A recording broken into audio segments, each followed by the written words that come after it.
In the small town of Brookvale, where truth wore masks and lies danced in daylight, lived a man named Max, simple, honest, and painfully trusting. He worked as a clock repairman, always believing life, like time, was best lived in order. But his ordered world turned upside down the day he met her, Evelyn, the girl with a smile that could melt ice and a mind that could bend reality. Max first saw her on a rainy Wednesday. She came into his little shop with a broken vintage watch and an even more broken story. "This belonged to my grandfather. It stopped the day he died," she whispered, eyes glistening. Max, touched by her softness, fixed the watch for free. She insisted on returning, and soon, coffee turned to dinners, and dinners turned to love, or so Max thought. Evelyn was enchanting. She spoke 6 languages, played the violin, and knew facts about everything from Russian poetry to stock markets. Max, in contrast, had never left Brookvale. People warned him. "She's too sharp for you, Max," his best friend Sam said. "You don't know where she's from, or who she really is," his sister warned.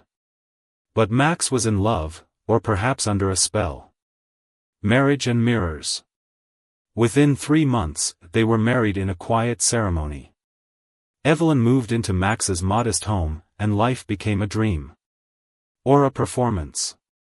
Max noticed little things. She never called her family. Her phone was always locked. She changed her voice when talking to strangers. And every now and then, money disappeared from their account. When Max confronted her, she cried with perfect timing and tragic tales. "I was once in debt to dangerous people. I'm trying to protect you." He believed her.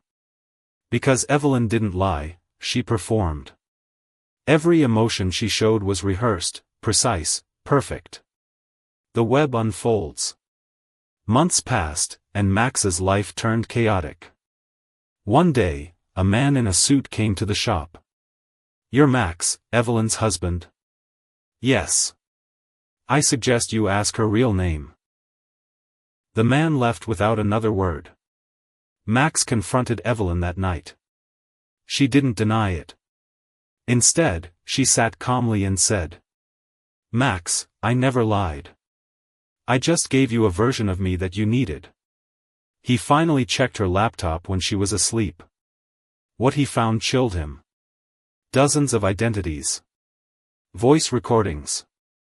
Evidence of emotional scams. A file labeled Project Max. He opened it. It had notes about him.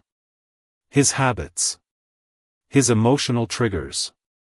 A full psychological profile. He was her experiment. The mastermind. Evelyn, or whoever she really was, admitted the truth: "You were part of my thesis. I'm a behavioral psychologist. I study emotional manipulation. You married me for a research paper? I married you for data. But unexpectedly, I started liking you." Max was shattered. But he wasn't a fool anymore. The tables turn.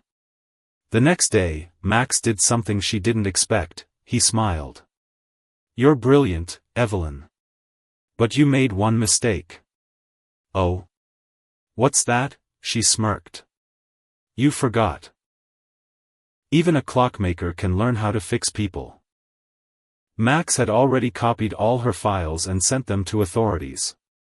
He had contacted other victims, and the case was building. When the police came, she didn't cry. She clapped. "Well played, Max.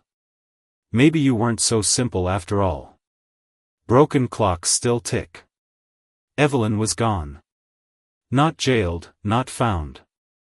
Just vanished, like a shadow when the light turns off. Max rebuilt his life.